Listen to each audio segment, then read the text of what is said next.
Once again, welcome everyone. So I've had the pleasure of introducing Jared Brown this morning. He is a professor, trainer, researcher, and consultant with multiple years of experience in teaching at the collegiate level. He has also been employed with Pathways Counseling Center in St. Paul for the past 19 years.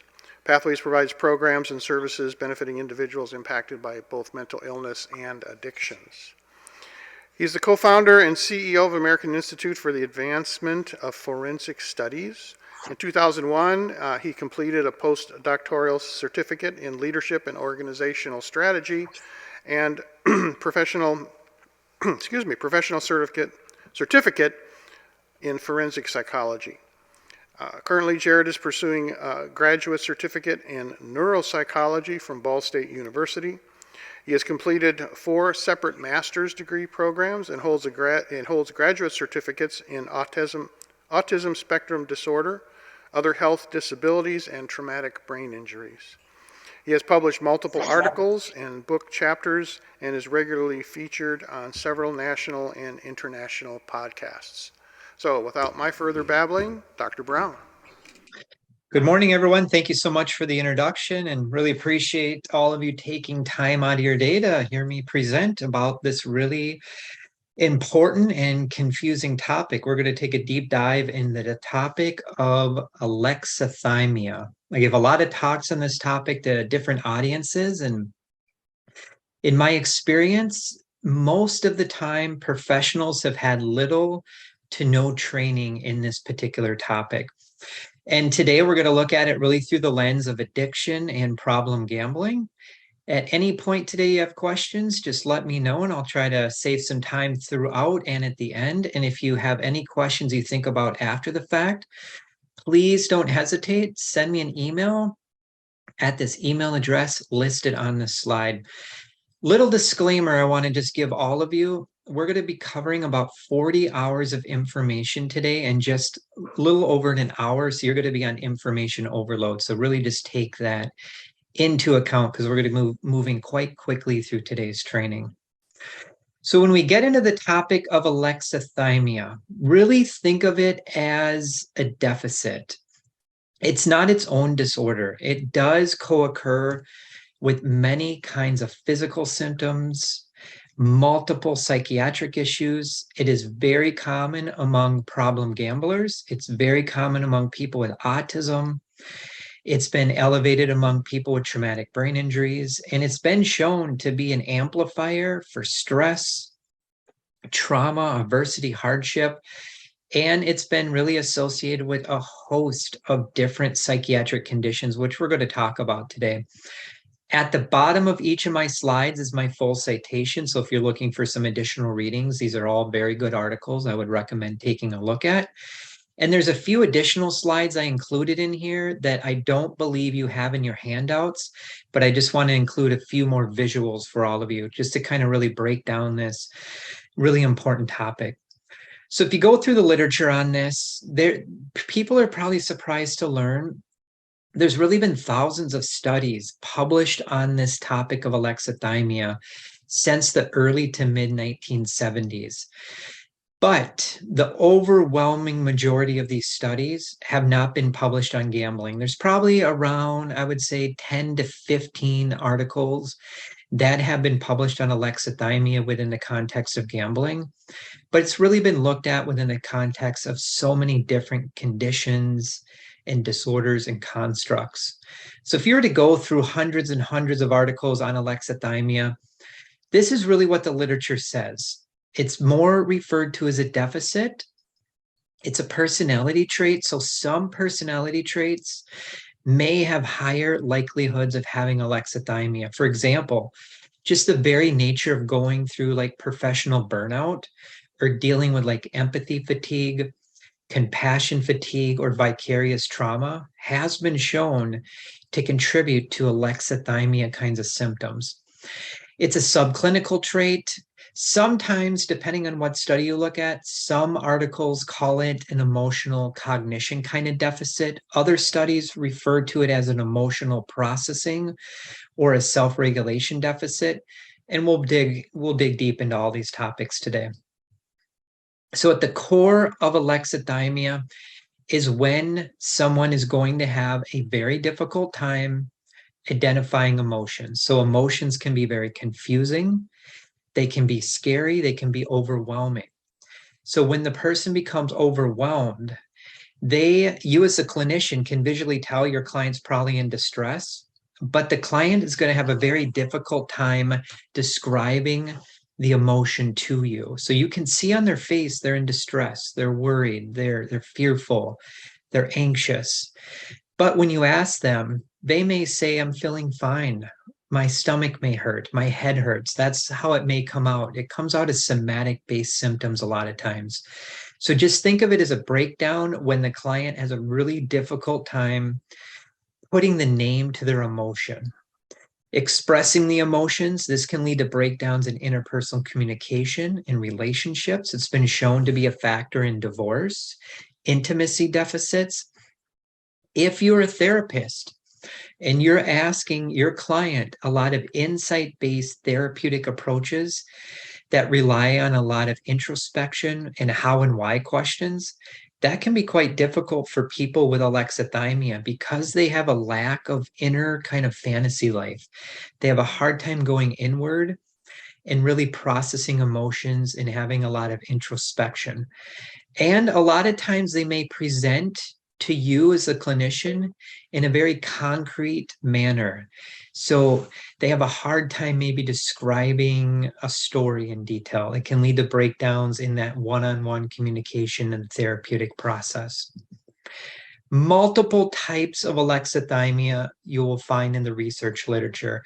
Now, I suspect if you're working with folks who are dealing with problem gambling related problems, you're probably going to see the secondary kind of alexithymia more commonly. It's this type of alexithymia is more associated with like psychological stress, trauma, hardship, adversity. But if you work with clients who have brain damage, frontal lobe impairments, central nervous system dysfunction, people that are exposed to drugs or alcohol in utero, maybe you're working with clients that had early childhood kinds of trauma that resulted in some sort of organic brain injury. That is basically what this is. Primary alexithymia is more referred to as a developmental phenomenon. So you might see this more common in people with neurodevelopmental disorders, people on the autism spectrum. And again, we could spend all day on every slide, but this is kind of a general breakdown of the different types of alexithymia you're going to find in the research literature. So again, when you think of this within the context of like a clinical setting, you're a therapist working one-on-one with a client. When you're asking these questions to a client, they're going to have probably a difficult time describing how they're feeling to you. They're going to have a difficult time distinguishing between what they feel in their body. So they may have stomach aches, headaches, chest pain, back pain, but they have a hard time connecting the dots that those somatic symptoms may be a result of depression, anxiety, sleep deprivation, trauma triggers, those kind of things. So again, there's a disconnect between what they're feeling in their body and what they're reporting to you as the clinician. When we look at this through the umbrella of externalizing really orientated thinking patterns, there's a lot packed into this slide, but I just want to break down what the research literature says. Why should you care about this? Because your client will have a tendency to really focus on concrete details. So if you're running like a group treatment and you notice one of your clients just really focus on concrete details, they have a really difficult time answering how and why questions. They have a very difficult time with self-awareness, self-reflection, really going in deep and sharing their feelings, their thoughts, their beliefs, their dreams. There can be a huge disconnect if someone truly is dealing with alexithymia. Within clinical populations, there is a high likelihood if you're working in drug and alcohol treatment programs, mental health treatment programs, at least half to 65% of your clients, according to the research, deal with alexithymia. So there's a really good chance that if you're running a group, half the people in that group probably have alexithymia. Lack of imagination, that lack of attention to their inner world. If you're asking clients to journal and do any reflective journaling and they have alexithymia, that can be very, very tricky for some folks. And alexithymia has also been linked to internalizing problems. We'll talk more about that today, but just think about this as like depression, sadness, anxiety, just that internal distress. So breaking this down a little bit more. So again, that reduced ability or inability to recognize and verbalize their own personal feelings, anger, sadness, depression, all of these things. They might have a very difficult time recalling dreams, very just something to be aware of. Their appearance can come off as very rigid and formal. So they might have more of a stiff kind of body language approach. So being aware of their nonverbal cues. In some cases, too, people with true alexithymia may also lack emotional facial expressions. So when they're talking about something you would think they would be happy about or sad about, they might have just a very flat affect. And this can also get in the way of empathetic responding and self-awareness. These are just a few reasons why. When this goes unchecked, this can be very problematic in a group treatment setting. If someone's on the job required to work, this can lead to breakdowns in relationships at work. If this is involved in a marriage or any kind of relationship, this can absolutely lead to breakdowns within that relationship context. Think of this too as a cognitive-based affective communication impairment. So cognitive, think of the brain, affective emotions. So again, when they're communicating, they could come off as very flat and rigid and not have a lot of inflection in what they're sharing. So telling stories could be tricky in some cases. Using humor appropriately can be very tricky in some cases.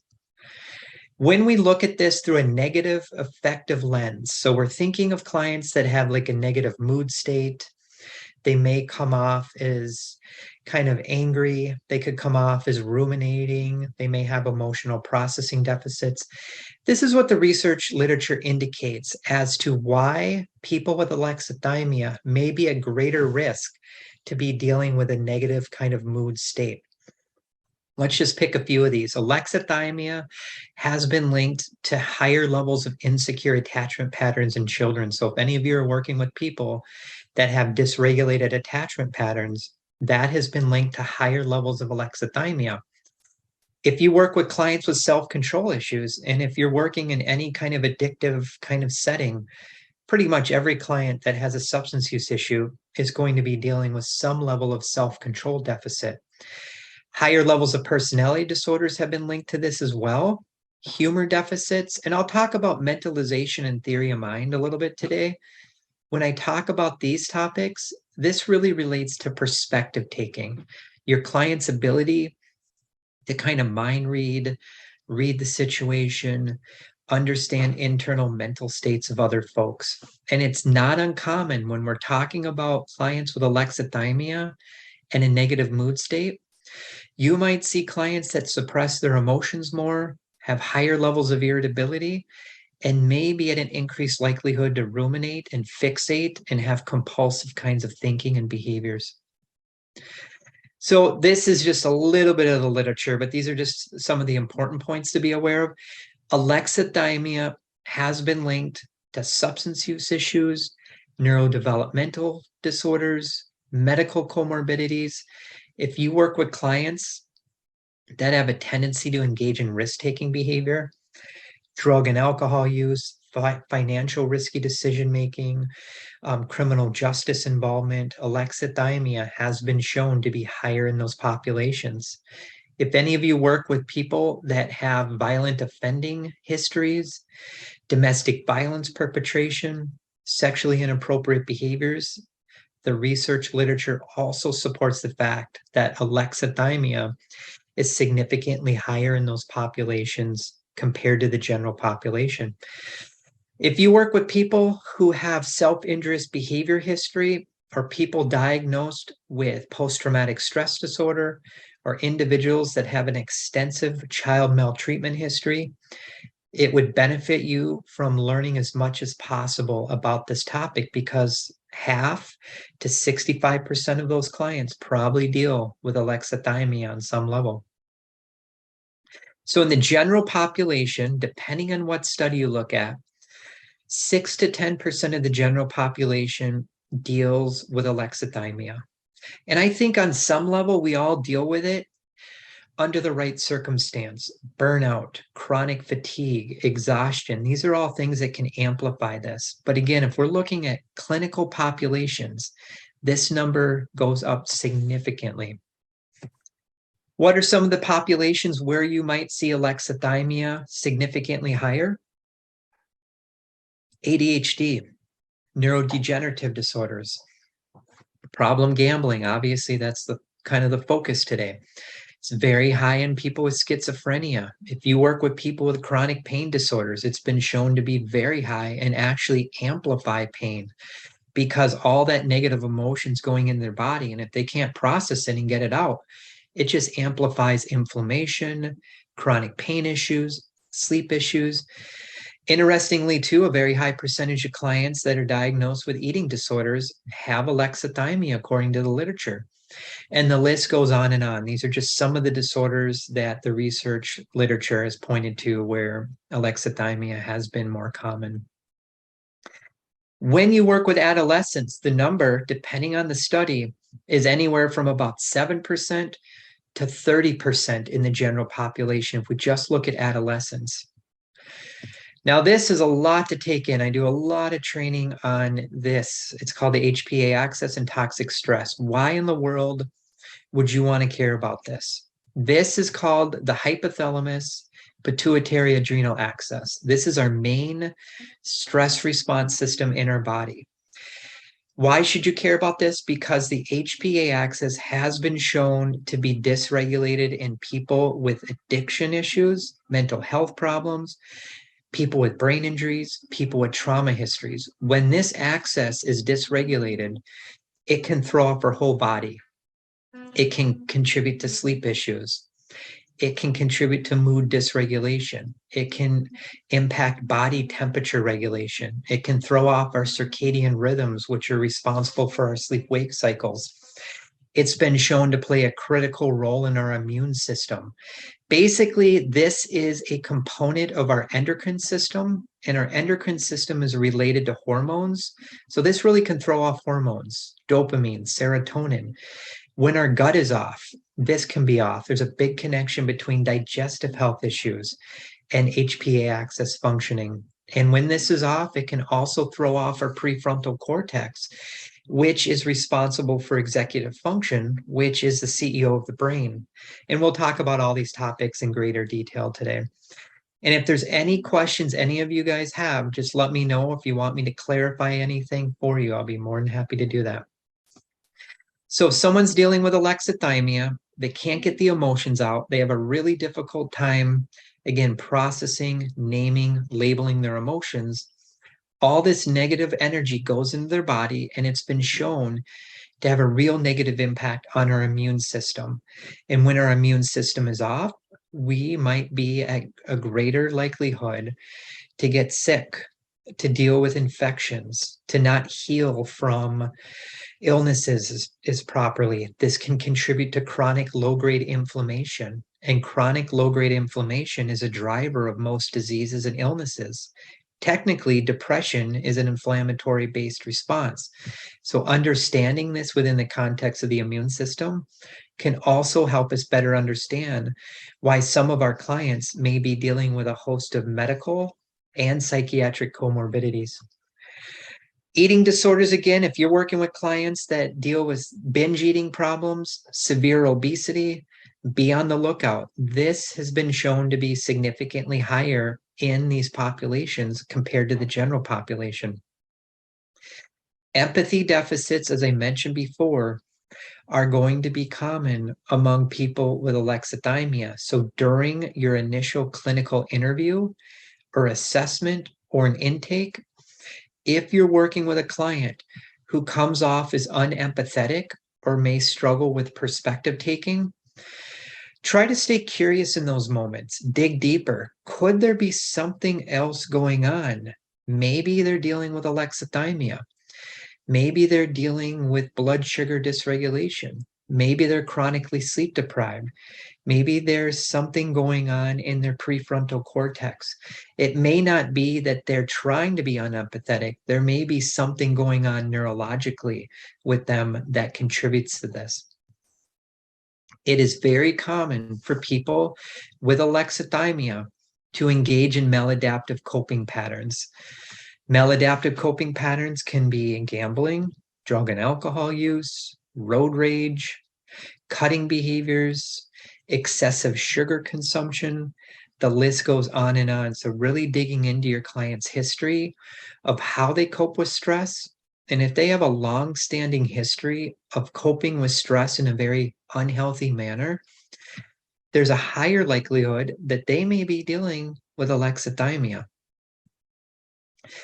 If you're working with clients who have a long-standing history of having interpersonal conflict and challenges and intimacy deficits and relationship failures and breakdowns working in group settings on a job or at school, or if you're running a group treatment program and that client just really struggles getting along with other people in the group or the treatment program, there's an increased likelihood that they may be dealing with alexithymia as well. So really looking at their level of interpersonal competence can be very, very helpful and help illuminating why these patterns of behaviors have continued for such a long period of time for some individuals.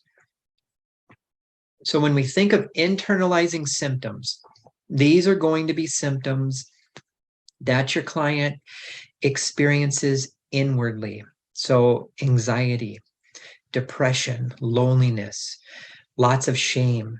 Initially, during your interview with a client or your first few meetings with a client, it can be more difficult to detect internalizing symptoms because these can be masked by clients. Externalizing symptoms, these are going to be very easy to see. These are going to be clients that have a tendency to be more loud, more aggressive, lack of following rules. They might get out of their chair more. They may start screaming or swearing. These are kind of the extreme end of things. Most of the time, these co-occur. So if you're working with clients that have a lot of like rage control issues, mood dysregulation problems, that's an externalizing symptom. But in most cases, the client's probably also dealing with internalizing symptoms. And what the research has found is that alexithymia is an amplifier for both internalizing problems and externalizing symptoms.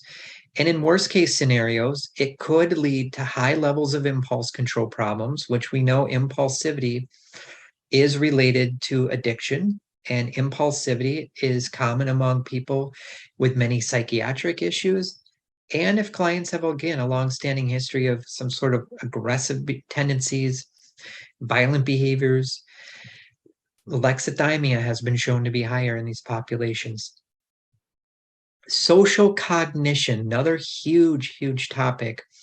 If you work with people, it's imperative, I think, to understand this topic. This is the umbrella term for how we as humans interact with people in the social settings, how we evaluate social information, how we process it, how we use it to get along with people and make friends and start conversations, and conflict resolution relates to this. This is kind of the umbrella term again of how your clients do in the social arena.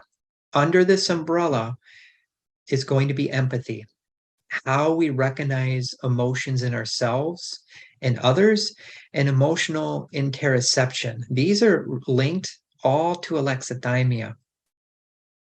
Under the umbrella of social cognition is something called theory of mind. Theory of mind, again, relates to perspective taking. It is our ability as humans to understand the internal mental states of other people. So thoughts, wants, needs, emotions, intentions of other people. Everyone with autism has theory of mind deficits. A very high percentage of people with schizophrenia do. People with brain injuries. It's been studied within the context of substance misuse. This is what the research really says. Theory of mind is one of the most important human capacities we have for getting along with other people. This is very important for kids learning how to play on the playground with other kids. And this is very important for leaders of an organization with being able to lead others and communicate effectively and everything in between. It really relates to human connection, human interaction, and human communication. Many of these topics I give podcasts on. So if you're looking for more information on any of these topics, if you want to go deeper into it, just shoot me an email. I can send you links to different articles or podcasts I've done. And in the chat box before we started today, I forgot to mention, I put 2 links in there to 2 separate articles I've recently published on alexithymia that give some really practical tips for professionals to consider. So definitely take a look at that if this topic interests you. Mentalization and perspective taking are also used interchangeably in the research literature with theory of mind. So when you hear me talk about theory of mind today, just think of it as mentalization, perspective taking. Mentalization-based therapy is a type of modality you might want to consider getting training in. It's actually been shown to be quite helpful working with people that are experiencing personality disorders, but it's also been shown to be helpful with clients that just really struggle with connecting the dots, connecting with other people. Anything you can do during the therapeutic process or intervention process to promote perspective taking, this can be very, very helpful.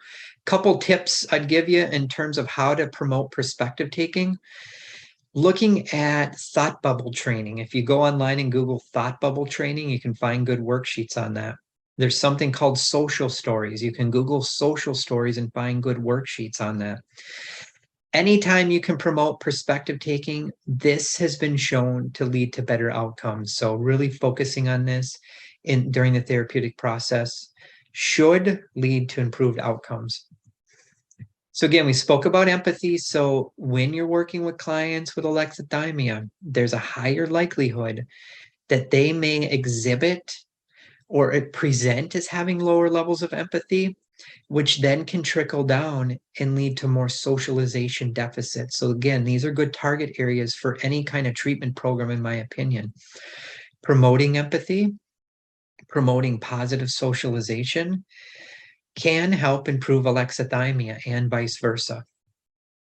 So if you work with clients with impulse control problems, these are people that are going to have a hard time putting on the brakes, pausing, reflecting, thinking through their actions, people that lack the ability to delay gratification, people that have substance use issues, people that have spending problems, eating problems. These kind of things have been linked to higher levels of alexithymia. And if you throw trauma into the mix, it's just fuel on the fire. And if you're working in substance use or mental health treatment programs, we know a very high percentage of clients who come into contact with those settings also have histories of trauma. So if any of you are marriage and family therapists doing any couples work, it is imperative to understand this topic. Because alexithymia, when introduced into the relationship, can contribute to lower marital quality and greater loneliness. Why might that be the case? Because if one partner has alexithymia and the other partner doesn't really realize what's going on, sharing vulnerable information can be very tricky. Being able to share your thoughts, feelings, emotions with your partner likely is not happening. So the partner then just assumes the other individual is not interested in being in that relationship or is disconnected. And these things can trickle down into greater loneliness and in some cases, higher levels of divorce. This has also been linked to people living a more sedentary lifestyle. Depending on what research you take a look at, living a sedentary lifestyle is as bad as smoking cigarettes, some research says. So these are people that are just probably laying around most of the time. A high percentage of clients or cases I've consulted on over the years, sedentary behaviors are quite common. And when this happens, you might see higher levels of anxiety and depression. You might see higher levels of screen time use or internet use, which can be very problematic for mental health and medical health. And living a sedentary lifestyle has also been linked to having more sleep related issues. So, another variable you'd want to take into account. If any of you work with clients with internet gaming disorders, screen time addiction, or people that just have a concerning or problematic relationship with being on their smartphone or on the screen for a long period of time, alexithymia may be one factor of many that contributes to this. I do a lot of podcasts and trainings on the topic of screen time addiction now. I get a lot of emails over probably over the last 2 years now from various groups around the country where they're indicating that this seems to be even more of a prevalent issue during the era of COVID-19 and beyond. I do a lot of work in the area of autism and fetal alcohol spectrum disorder, and I do some consulting with different group homes. And the overwhelming majority of cases I consult on, the individual is also dealing with some sort of screen time addiction. There have been cases I've consulted on where the individual has literally been on the screen 16 plus hours a day. It can wreak havoc on their emotional, social, and behavioral health, to name a few. Peer victimization has also been linked to this. So if somebody has alexithymia, they have a hard time understanding emotions, labeling, naming them. It's been linked to having lower levels of emotional intelligence in some cases, which may place that person at greater risk for vulnerability and victimization. So if you work with clients with a long-standing history of being victimized, being taken advantage of, someone that comes off as very gullible or naive or suggestible, it is also important to consider, is alexithymia at play as well? Emotional numbing. If you have clients that suppress their emotions and numb their emotions, and this could be done from gambling, using drugs, being on the screen for excessive periods of time, or deal with kind of elevated levels of anhedonia. Emotional numbing and anhedonia are, I would say, cousins to alexithymia. So if you study alexithymia, it's important to also be aware of the topic of anhedonia and emotional numbing. Trait emotional intelligence, depending on what research literature you look at, promoting emotional intelligence in the clients you serve typically leads to improved outcomes.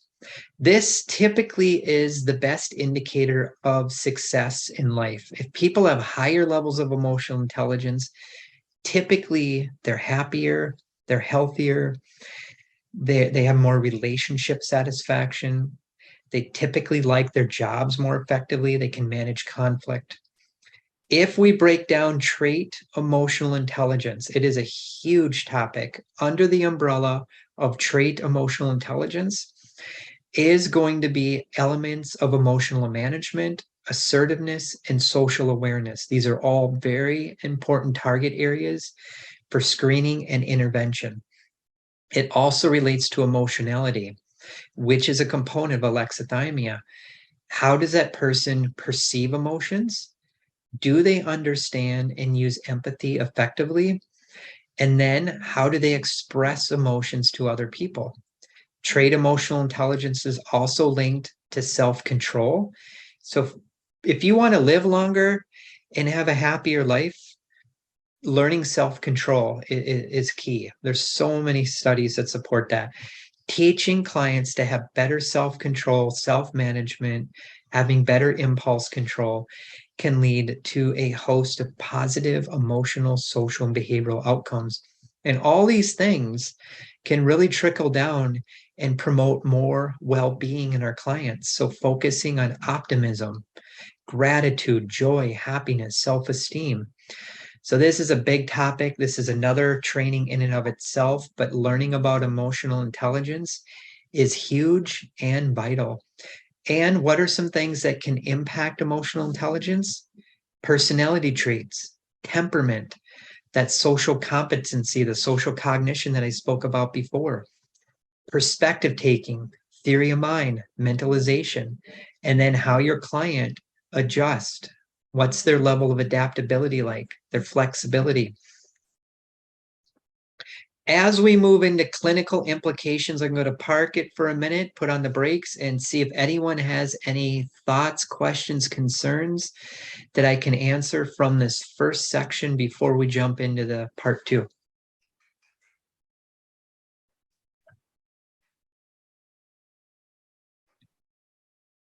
No worries. So executive function is one of the most important topics mental health and chemical health providers can learn about. The reason why I say that is that almost all clients who seek services from clinical and substance use providers probably have some level of executive function going on. This also is a core component of goal planning and goal achievement. So if you have clients that have a really difficult time executing their goals, formulating their goals, planning goals, that is an executive function impairment. Couple other tips. If you have clients that consistently struggle with time management, planning, and organization, those are executive functioning impairments. This is the CEO of the brain, the boss of the brain. This guides adaptive behavior. Adaptive behavior is adaptive functioning, which relates to independent living skills, social responsibility, practical skills, money management, how your client functions in day-to-day life without supports and services in place. So again, just keep this in mind. This is the boss of the brain. Adaptive behavior, again, is how your client functions in their own apartment. If any of you are working in inpatient treatment programs, being in a structured, consistent program can mask these deficits. So if you're ever doing an evaluation for adaptive functioning in a controlled setting, like a jail, prison, inpatient treatment program, psychiatric state forensic hospitals, those settings can mask adaptive behavior because those settings are very structured and prescribed. The true indicator is how your client functions in the community without reminders, support, services. This relates to so many day-to-day behaviors: cooking, cleaning, personal hygiene, our ability to take our meds as prescribed, getting to a job on time, using public transportation, going through a drive-through and being able to order food effectively. I mean, adaptive behavior is really a critical component to intervention and treatment. ACEs, Adverse Childhood Experiences literature. When studying the ACEs research, it often talks about alexithymia if you go deep into the weeds with the ACEs research. If you haven't had any training in the ACEs research, really think of it as the impact. Basically, think of it as childhood traumas that your client has been exposed to before the age of 18, and the higher numbers of traumas your client was exposed to earlier on in life. And if they went through life without having proper support, services, and interventions in place, there's a greater likelihood that that client grows up and has more physical health challenges, mental health challenges, cognitive challenges. The original ACEs study was published in 1998.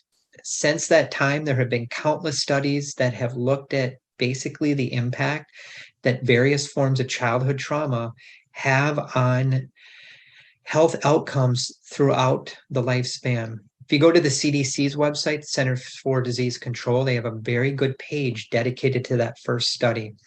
So what some of this research literature has found is that the higher numbers of childhood traumas someone experienced, they may be more likely to be dealing with more emotional dysregulation. And what may drive that in some cases is higher levels of alexithymia.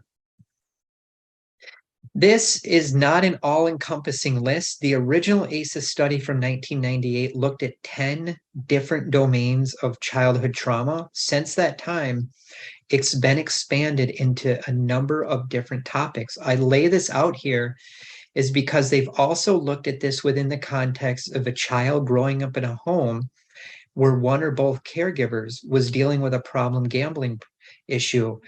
And what the research showed is that that is a form of a childhood trauma. These are other kinds of traumas. So basically, the higher numbers of these things that happen to a child, the greater likelihood that they grow up and have more health challenges. Again, this is not an all-encompassing list, but these are different things you'd want to consider that have been studied within the context of the ACEs research. If any of you work with people that engage in domestic violence perpetration or survivors of domestic violence, there is literature to support the fact that alexithymia may play an important role within the context of domestic violence. And if you study problem gambling literature, there have been studies that have looked at problem gambling within the context of domestic violence situations in some cases. If any of you work with people with any of these kinds of disorders, these are basically stress-sensitive disorders. Alexithymia is a stress amplifier, and it's been shown to be much more common among people diagnosed with fibromyalgia, digestive health issues. Again, if the gut is off, it impacts the brain, being aware of the gut-brain health axis. People with cardiac disease, hypertension, and the list goes on. And unfortunately, alexithymia in some cases may be a risk factor for more risk-taking behaviors that puts that client at greater risk for injury, accidents, violence, and even death in some cases. A few studies these past couple years have looked at how alexithymia factored into handling and manage the stress around COVID. And a couple studies have found that people with higher levels of alexithymia did not cope as well with all of the stress that COVID-19 has brought our society. So just really taking this into account as well during the era of COVID-19, for so many people, stress, trauma, adversity, and hardship has been amplified. And why is that the case? Alexithymia is one variable of many to take into account. So again, if you work with clients with post-traumatic stress disorder or post-traumatic stress symptoms or burnout or complex developmental types of trauma or higher levels of adverse childhood experiences literature, becoming trauma-informed is imperative, but I think it's equally important to become alexithymia-informed. Now, in some cases, disassociation can be a defense mechanism, and the research literature has found that alexithymia and disassociation may be defense mechanisms the client is using and not even realizing they're doing it because now they're suppressing their emotions, which is common among people with alexithymia, and people who disassociate don't want to maybe experience all those traumatic memories. Over the long haul, again, if they're suppressing their emotions, all of that negative energy goes into their body and can wreak havoc on their physical and mental health. Unfortunately, too, if you really study the suicide literature, and if you're working with people that have had a history of suicidal attempts, thinking patterns, alexithymia has been discussed as a possible risk factor for suicide. And some of the literature on alexithymia and suicide risk has really pointed to the fact that some people that are more prone to engaging in suicidal risk thinking and behaviors have elevated levels of alexithymia. If you work with clients who have a long history of deliberate self-harm, self-injurious behavior, there are studies to support the fact that alexithymia is also higher among people who engage in self-injurious behavior. Makes a lot of sense to me because, again, if you're working with a client and they have a really hard time processing those emotions, making sense of them, all that negative energy goes into the body and the person may become so dysregulated physiologically, they don't know how to manage their emotions. And in some cases, They may turn to self-injurious behaviors. They may turn to drugs and alcohol. They may turn to risk-taking behaviors to try to get that negative energy out of their body and not knowing why they're doing that. So to recap, these are some of the disorders that you are going to find significantly elevated levels of alexithymia in. Pathological gambling has been talked about this. I'm going to point out several studies in a few minutes about this. If you work with clients who have high emotional intensity, like up and down mood swings, basically it's called emotional lability. If you're with around clients where it feels like you're walking on eggshells around them and they go from 0 to 60 in a second in terms of they're happy, they're sad, they're angry, they're shut down, they're hyper aroused, they're hypo aroused, alexithymia could be a factor. Interestingly, and another tip I'll give you guys, if you work with clients who struggle managing boredom, that is a self-regulation deficit. Teaching clients how to manage boredom is a fantastic self-regulation coping strategy. And interestingly, if you look at the boredom literature, people that really struggle managing their boredom over a long period of time, I'm not talking just here and there, but this is more of a consistent pattern of behavior. Alexithymia may be a factor. Now, again, somatic symptoms, these are kind of medically unexplained symptoms. This may play out, what worst case scenario, here's how it could play out with a client. The client comes to you in their office. Again, they're dealing with alexithymia, but maybe obvious, they probably don't know what that is. They have all these emotions go into their body. They don't know how to process it. All these emotions now are causing them to have rapid heartbeat, chest pain, maybe a panic attack. That client now is thinking they're having a heart attack. You as a clinician call 911. The client goes to the emergency room. They run all the tests on the client. They find nothing wrong.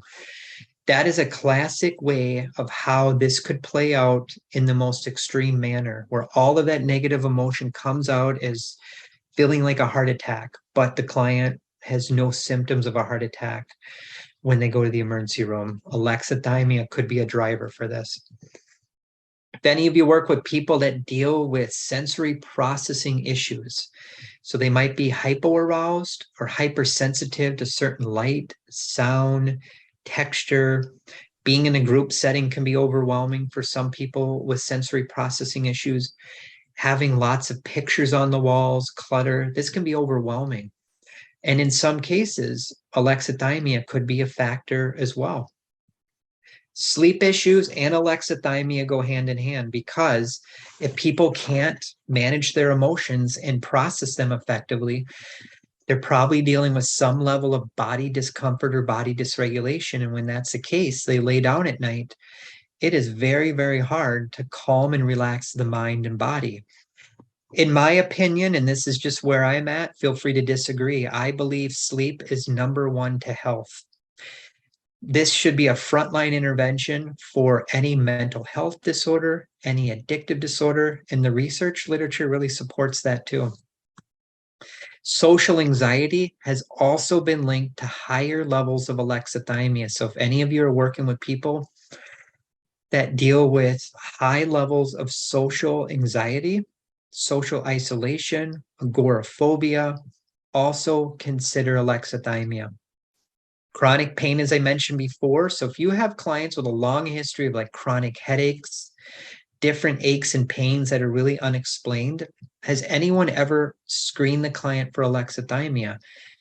I would guess probably not. As we move into addictive behaviors and problem gambling specifically, alexithymia has been shown to be a risk factor for multiple excessive kinds of behaviors: substance use, compulsive buying, pathological gambling, eating disorders, to name a few. So in the general population, you remember the statistics I showed you before, around 10% of people have alexithymia. Within clinical settings, substance use, the rate goes up to 67% for folks with alcohol use disorders, and about half of clients with substance use issues deal with alexithymia, according to the literature. Why should you care about this topic if you're a substance use treatment professional? Because the literature on alexithymia has shown that when alexithymia goes unaddressed within the context of substance use treatment, it amplifies their substance use. They may engage in even more risky behaviors around substance use, higher craving levels, greater likelihood to drop out of treatment, have higher levels of relapse, have more of a long-standing family history of substance use problems. So all of these things can interfere with treatment and intervention, partially because if the client lacks emotional and insight-based awareness, therapeutic approaches that ask that client a lot of how and why questions and a lot of introspection and self-awareness can be very tricky for this population. A little bit about alcohol use, great article I'd recommend taking a look at. I believe all of you have most of the slides, so definitely taking a look at this for some additional readings I would recommend. So again, family history of alcoholism has been shown to be, alexithymia has been shown to be more common in families with a history of alcoholism. Mobile phone addiction has also been linked to this. So if you're working with clients who have mobile phone addiction, screen time addiction, phone addiction, any kind of addictive tendencies, again, if you'll start screening for this and considering it, I think it's only going to increase the positive outcomes for the clients you serve. A little bit about internet addiction symptoms as well. Again, just being aware of this. Study after study supports what I'm saying. Now, within the context of gambling, I think I mentioned in the beginning, there's probably about 10 or 15 studies that have been published on problem gambling and alexithymia. And all of these studies really indicate that alexithymia is elevated among people with problem gambling problems. I'm not saying everyone that has a gambling problem is going to have alexithymia, but it's been shown to be significantly higher than the general population. A couple studies just to show you some statistics here. In one study, it's about 3 times higher in the problem gambling population compared to the general population. In another study, it's about 4 times higher than the general population. And this particular study found that alexithymia actually increased intensity of the type of gambling problem as well. So someone has a gambling problem, alexithymia is just fuel on the fire, and it may just amplify the already underlying kind of gambling related problem. At the core of this research really points to the fact that a high percentage of people who engage in problematic gambling patterns likely deal with some level of emotional dysregulation. This could be self-regulation, physiological dysregulation, cognitive dysregulation, the list goes on. And underneath this, alexithymia could be driving the bus. It could be amplifying the emotional dysregulation. So what happens is, let's say a client has alexithymia, they're dealing with a lot of that emotional distress. It contributes to emotional dysregulation. Maybe the client does not have good coping skills. So when they feel emotionally dysregulated, what do they do in some cases? They go gambling. And they go gambling because it reduces their feeling of emotional dysregulation and it helps them maybe feel a little more balanced. But then when they leave the casino or wherever they go to gamble, these emotions come flooding back. So then the next time they may go longer, they may gamble more, they may have more intensity. And this cycle just continues and continues and continues without intervention in some cases. Some things you want to be aware of as the clinician when we're looking at this through a emotional lens. So again, we talked about emotional intelligence before. Social intelligence, social cognition. What is the client's level of social competence like? Considering their executive functioning capabilities again. Do they have good emotional self-awareness? What is their level of self-control like? Their theory of mind, their perspective taking, being aware of then alexithymia, which then trickles down into these 5 questions. These are just good questions for you as a clinician to keep in the back of your mind when working with all clients through an alexithymia lens.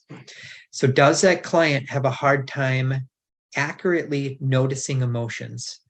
Do they have a really difficult time understanding the emotion? Do they struggle with labeling? Do they use emotions inaccurately? And do they recognize emotions in themselves and others? These are all red flag indicators for alexithymia if the client has problems in some of these areas. When we look at the emotional understanding literature, this information came from numerous articles. I just kind of summarize what the research literature says. When we think of emotional understanding, what's your client's ability to label those emotions? It's a critical aspect of self-regulation. So if you want to teach clients to have better self-control, better impulse control, teaching them how to handle boredom more effectively, teach them how to understand emotions more effectively. These other things too, interestingly, one thing I want to just point out that I haven't really mentioned today, language. Language is a huge topic. There's a big link between language deficits and emotional understanding problems. Language deficits are going to be very common among clients with neuropsychiatric, neurocognitive, and neurodevelopmental disorders. And it's also been shown to be elevated among people with extensive trauma histories. Language is a huge topic. It's a field in and of itself. There's expressive language, how your client expresses themselves to you or in a group. There's receptive language. How does your client take in language from you during an intervention and make sense of it? And then there's something called pragmatic language. How does your client use language in a social context? Do they know how to start a conversation, end a conversation? If you notice clients, they have language deficits, maybe referring them to a speech language communication pathologist to rule out any language problems might be another critical aspect of treatment and intervention. Loss chasing. So obviously, if you're all in the world of gambling treatment, you're very familiar with this. The research literature on problem gambling and loss chasing has shown that alexithymia may amplify someone to want to continue to go back and try to regain the losses they sustained, maybe the last time they went gambling. This can amplify this loss chasing, and really contribute to a number of issues for the client. When we break this apart further, looking at the pathological gambling literature, it also talks about impulse control problems and disassociation really could be factors that could amplify the severity of gambling behaviors in some cases. And on top of that is going to be alexithymia.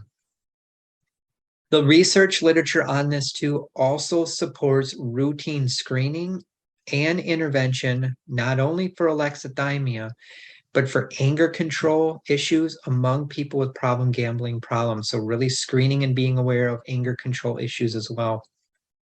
Other variables, I have one thing underlined here, working memory. We haven't talked about that today much. Working memory falls under the umbrella of executive function. Working memory is our brain's post-it note. It's our mental workspace. If you are working with clients who have lower levels of working memory, multitasking can be very problematic. The client, if they're in a group, that can be very problematic. Working memory can become very overloaded quickly, and it can increase mood dysregulation. And within the context of problem gambling, you need to consider the role that alexithymia plays as well. Other risk factors, basically sensation seeking is a fancy way of saying your client has a tendency to engage in a lot of risk-taking behavior, activities that are always stimulating and exciting. This can be very, very problematic. Cognitive distortions are going to be more like rumination, catastrophizing, all or nothing thinking, black and white thinking. So this is a summary of the gambling literature within the context of alexithymia. This is kind of what it says. So we want to be aware too, when we're talking about addiction in general, it's been shown that alexithymia may increase marijuana use, caffeine consumption, mobile phone addiction, and pathological gambling. It's also important to rule out other compulsive behaviors, binge eating, drug and alcohol problems, sex addiction, internet and shopping addiction, taking into account more emotional regulation, anger control problems, and all of these factors. If you can really look at this through an alexithymia lens, I'm convinced that it can lead to better treatment outcomes for people receiving services from gambling providers. So as we move into screening and intervention, we'll move through this quickly. There are several studies that talk about the importance of infusing this information into mental health treatment. If we started routinely screening for this in mental health treatment programs, and if we believe what the research literature says, we would probably start identifying close to 50% of our clients as dealing with this. And if we can start identifying this, then you can start developing treatment and intervention plans that address this, which then hopefully trickle down into helping improve mental health outcomes. These are factors that can be associated with poor treatment outcomes. Lots of literature out there about this. Alexithymia has been discussed as being a major factor in clients not doing well in treatment. I talk about this topic often when I give talks on other related topics. This is called anasagosia. The research literature leans to the fact that anasagosia is the number one reason why clients don't complete treatment successfully. Anasagosia is a lack of awareness that the client has any disorder, illness, or disease. This is going to be more common among clients with schizophrenia, Alzheimer's disease, dementia, Wernicke-Korsakoff syndrome, some forms of traumatic brain injury. This is when a client does not believe they are diagnosed with schizophrenia or whatever disorder it is. So then they're more likely to go off their meds. They're less likely to comply with treatment. They may be less likely to stay in a hospital setting. They may be more likely to leave a nursing home. They have greater utilization of crisis services. This is a huge topic for all clinical and substance use providers to be aware of. These are other factors you just want to be aware of that have consistently demonstrated to be barriers in the treatment process. The causes for alexithymia are going to be many and varied. There's genetic factors, prenatal factors too. What happens if your client was exposed to drugs or alcohol in utero? Looking at any form of prenatal trauma, physical and psychological distress. So burnout would also be included in here. Just being aware professional burnout can be a cause for alexithymia. Depression, anxiety, and high levels of stress have been shown to amplify feelings of alexithymia. Triggers. If you're working with clients, focusing on these factors may be good intervention strategies. Managing fatigue, getting sleep under control, helping the client get better family support. These are factors you'd want to consider through an alexithymia lens. Helping clients learn why they're doing this, helping them learn patterns of behavior, helping them, just psychoeducation has actually been shown to be helpful and reduce symptoms of alexithymia. So being aware of how this can be a factor, again, with emotional suppression. Screening for this in clinical practice is highly recommended. Again, everything I'm saying is not based on opinion, it's based on the science. So this is just another study that supports the fact that routine screening for this in clinical practice is really supported. These are questions, additional questions to consider through an alexithymia lens if you're doing an interview or a screening protocol with a client, and if you want to start kind of infusing this into the good work you're already doing. Asking clients these questions, being on the lookout for these things, just really understanding Social awareness. Do they have constricted styles of thinking? How do they notice, understand, label, use the emotions in themselves and other people? In the era of COVID-19, as I mentioned with that other study, a big factor for this is uncertainty. This might be another good screening question to be aware of. How do you manage uncertainty? Financial uncertainty, medical uncertainty, relationship uncertainty.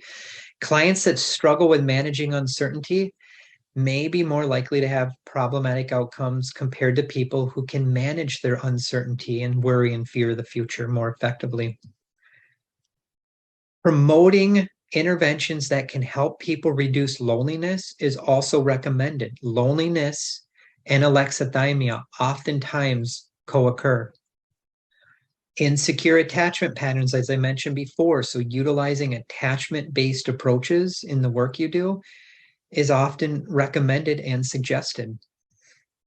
Teaching perspective taking, again, the thought bubble training I mentioned before, just teaching them give and take relationships, modeling that behavior. This is a really good tool to just be aware of.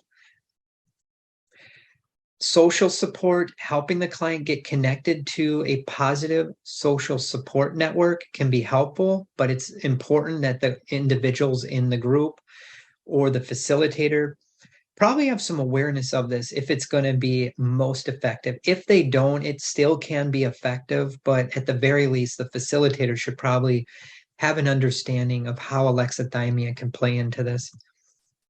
Assessing alexithymia, there's actually been several screening tools that have been developed to assess for this in the research literature. These are just a few of the tools. The most common tool that you're going to find in the research literature is the Toronto Alexithymia Scale. This is the most widely used tool in the alexithymia world. A little bit more about this particular tool. It's a 20-item tool. It has a lot of those questions I mentioned before, just asking questions about emotional processing, emotional awareness. How do we identify emotions? If you go online and Google this, you'll find lots of good studies to talk about this tool. Other tools you want to be aware of too. Some of these are used for kids, some for adults, some are more intensive based, some are self-reports, and some are used in the addictions field. Screening for lower verbal skill ability as well. This could be a factor in some cases of alexithymia. So during an intake interview or a screening assessment, if you're asking a question, in some cases, the person with alexithymia may respond with a lot of just yes or no questions. They may not go into a lot of detail. So be on the lookout for lower verbal skill ability. Promoting self-regulation, again, is critical to the treatment of problem gambling, alcohol use, disrupted eating patterns, as well as alexithymia.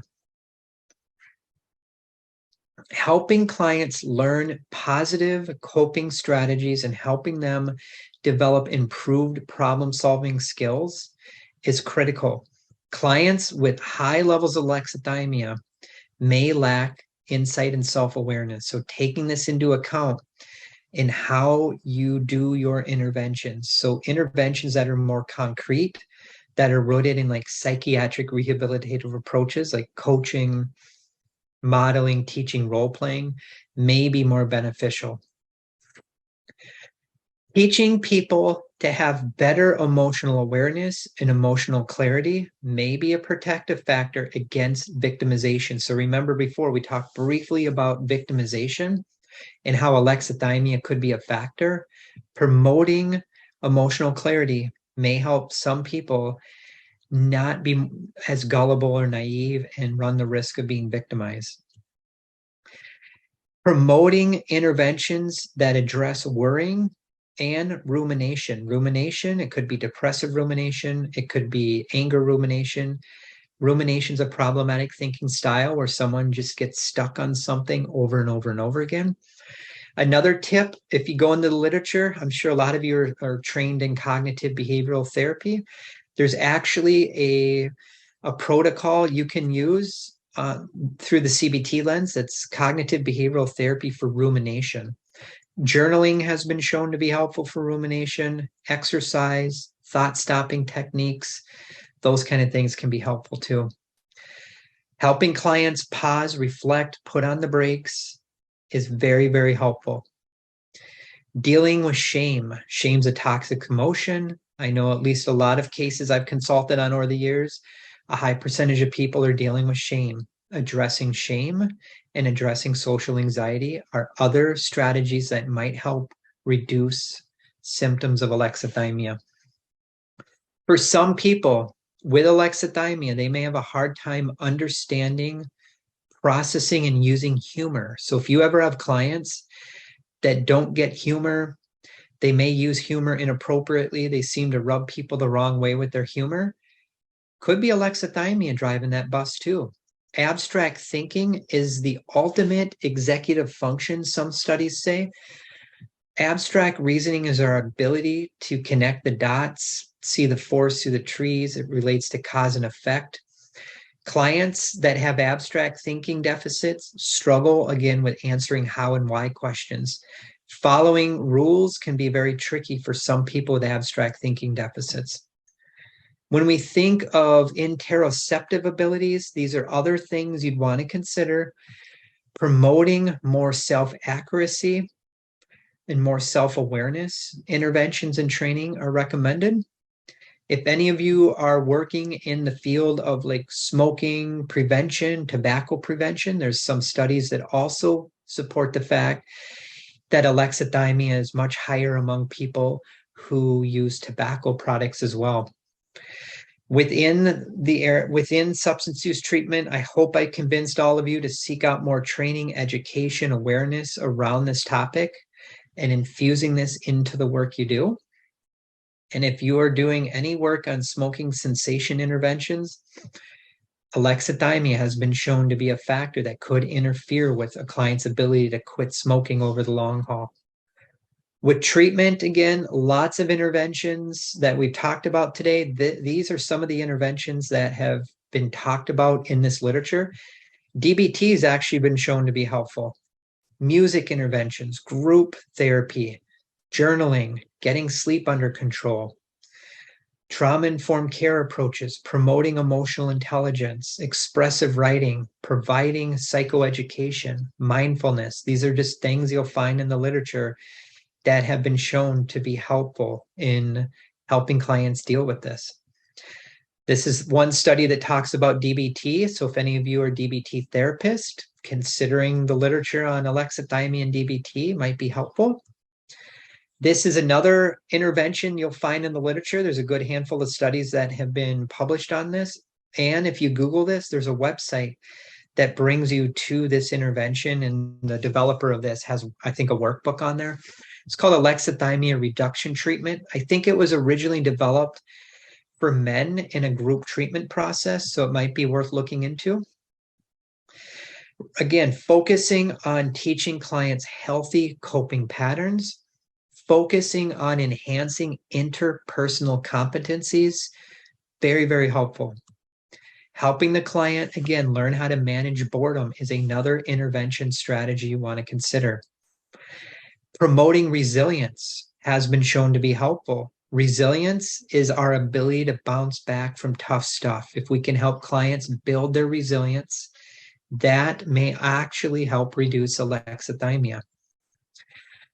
Infusing this into physical health programs. So if you're working in diabetes education, sleep improvement, health coaching, just as important as in mental health treatment programs.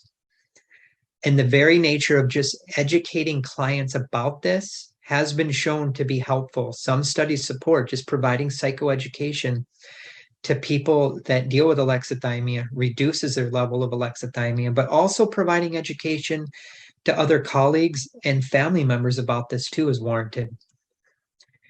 Internal state language, this is more in the developmental literature if you're working with kids, but teaching them like feelings words, using a feelings chart, making things visual. This has a lot to do with that theory of mind I spoke about before, as well as empathy.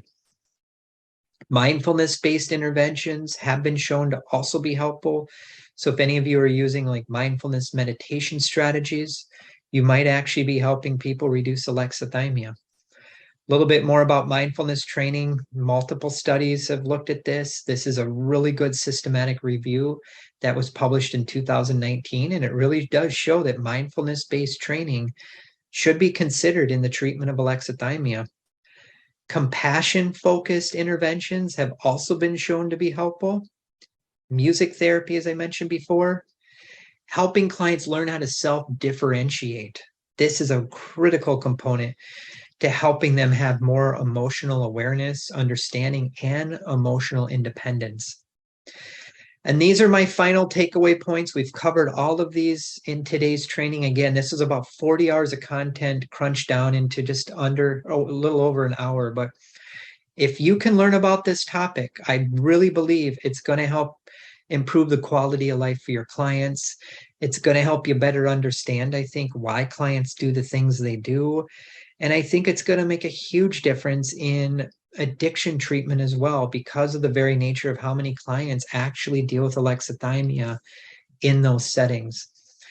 So I'll stop now. If anyone has any thoughts or questions, more than happy to answer them. And if you think of questions after the fact, just shoot me an email and I always get back to people right away. I appreciate all of you. Thank you so much. Jared, can you hear me okay? Yeah, you bet. All right, I got a few questions from the online audience. You bet. Will you talk about techniques working with clients individually and in group settings? Yeah, I think most of these things, let me just back up to here. I think most of these interventions can be done one-on-one or in a group. Now, however, if you're doing it in a group, ensuring that the group facilitator understands the topic and making sure too that the people that are placed in that group maybe have some deficits in the area of emotional awareness. Journaling can be done individually. It can be done in a group. Psychoeducation can be done individually or in a group. I didn't talk about this today. This is a huge topic, but psychoneuroimmunology, I give a lot of talks on this topic. If you truly want to understand human behavior and illness and disease, Google this, learn about this. This is basically pulling in the psychological literature, the immune literature, the endocrine literature, and just understanding what is going on in the body and how that impacts our mood, our decision making. When it comes to interventions, I point this out because it's so important. I believe when working with clients through an intervention lens to really take a holistic mind-body approach, because so many of our clients deal with sleep issues. A lot of them may be dealing with stress-related eating. They may be dealing with daytime fatigue. How do we address that? Refer the client to a healthcare provider, a nutritionist. I spoke about language before. Maybe it's referral to a language specialist. These interventions, I think, can be done individually and in group, but a lot of times the client is going to benefit from having a multidisciplinary team of professionals with different expertise tackling a lot of these comorbidities this one particular client may be dealing with. And at the core of everything we're doing too, if we can infuse trauma-informed care approaches, attachment-based and resilience-based interventions, regardless of the population, I think we're going to be in good shape. I can go a lot deeper into that question. If that's helpful, wonderful. If that adds more confusion, let me know and I can try to clarify it.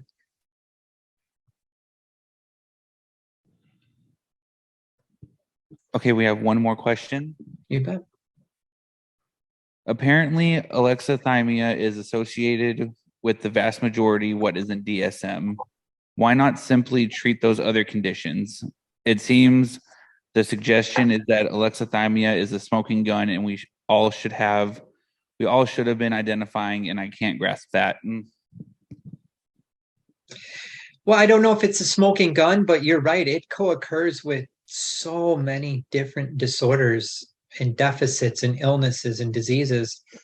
And that's why I said earlier, a lot of us are trauma informed. I think it's equally important to become alexithymia informed, because if we become informed about this topic, I think it can we can make modifications to the intervention, the goal plan, regardless of one's population. Because if we're working with clients and this has never been identified, there's an increased likelihood that that client has not been successful in treatment.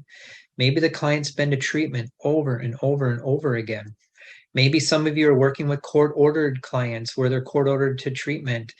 And if this is never taken into account in treatment, and if they bomb out of treatment, they may be more likely to violate their probation, go back to jail or prison. So I think this is a topic that all helping professionals should learn about because of the vast array of studies that have been done on the topic, as well as how frequent you probably come into contact with clients with this problem. Again, the literature points to the fact around 65% of people in clinical and substance use treatment populations are probably dealing with some level of alexithymia.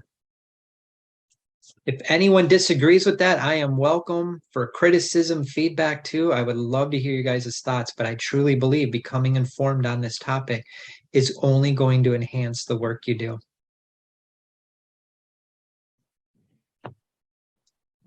All right, Jared, I think that's all we have. Wonderful. Thank you everyone for your time again. I hope you have a great rest of your conference.